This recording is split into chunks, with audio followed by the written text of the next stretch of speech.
நீங்க எப்பயாவது உங்களுக்கு ஃப்ரீடம் வேணும்னு வச்சிருக்கீங்களா? இந்த மாரி தான் பார்த்தீங்கன்னா, ஒரு ஆட்டு பண்ணையில ஒரு ஆடு இருக்கு. அந்த ஆட்டு பண்ணையினாலேயே அந்த ஆட்டெல்லாம் அடைச்சு வச்சிருப்பாங்கல்ல. அதில பார்த்தீங்கன்னா, இந்த மரக்கட்ட மாரி ஒரு மதில் போட்டுருக்காங்க. அதில ஒரே ஒரு ஆட்டுக்கு மட்டும், நம்ம இங்க இருந்தா நம்ம ஒரு அடிமை வாழ்க்கை மாரி வாழ்ந்துகிட்டு இருக்கோம். இந்த மதில மட்டும் தாண்டி வெளிய போயிட்டோம் அப்டின்னா, நமக்கு ஒரு சுதந்திரமான வாழ்க்கை இருக்கு. நம்ம எங்கே வேணா போகலாம், என்ன வேணா பண்ணலாம் அப்டின்ற மாரி ஒரு ஆட்டுக்கு மட்டும் ஆசை வந்திருக்கு. இதனால அந்த ஆடு என்ன பண்ணுதுன்னு பார்த்தீங்கன்னா, அந்த மதில் இருக்கு இல்லையா? அந்த மதில தாண்ட முயற்சி பண்ணுது. 1 தடவ பண்ணுது, 2 தடவ பண்ணுது, 10 தடவ பண்ணுது, 20 தடவ பண்ணுது. ஒவ்வொரு டைமும் அதுக்கு ஃபெயிலியர் மட்டும் தான் வந்துகிட்டு இருக்கு. அப்ப அந்த ஆட்டு மந்தைகள் இருக்கும் இல்லையா? அதுல மத்த ஆடுகள்லாம் சொல்லுது, "இதோ பாரு, இத தாண்டி நம்மளால வெளிய போக முடியாது. நீ என்ன முட்டாளா? நீ தான் இத்தன டைம் தோத்துக்கிட்டே இருக்க. எதுக்கு திரும்பி திரும்பி இது பண்ணிக்கிட்டு இருக்க? உன்னோட டைம் தான் வேஸ்ட்" அப்படின்ற மாரி எல்லா ஆடுகளுமே பேச ஆரம்பிக்குது. ஆனா, அதெல்லாம் அந்த ஆடு கண்டுக்கிற மாரி தெரியல. அது திருப்பி திருப்பி முயற்சி பண்ணிக்கிட்டே இருக்கு.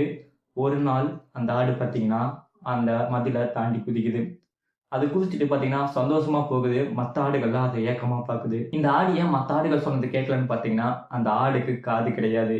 அதனால மத்த ஆடுகள் சொல்றது அந்த ஆடுக்கு கேட்கவே இல்ல. அது தன்னோட இலக்க மட்டும் குறிக்கோளா வச்சு போய்க்கிட்டே இருந்ததுனால, அதுக்கு வெற்றி கிடைச்சிருக்குது. இதே மாரி தான் நீங்களும் உங்க இலக்க நோக்கி போய்க்கிட்டே இருங்க. கண்டிப்பா உங்களுக்கு வெற்றி வரும். இந்த மாரி ஸ்டோரிகள கேட்க நம்ம சேனல சப்ஸ்கிரைப் பண்ணிட்டு, பக்கத்துல இருக்க பெல் ஐகான ஆல்ல போட்டு வச்சுக்கோங்க.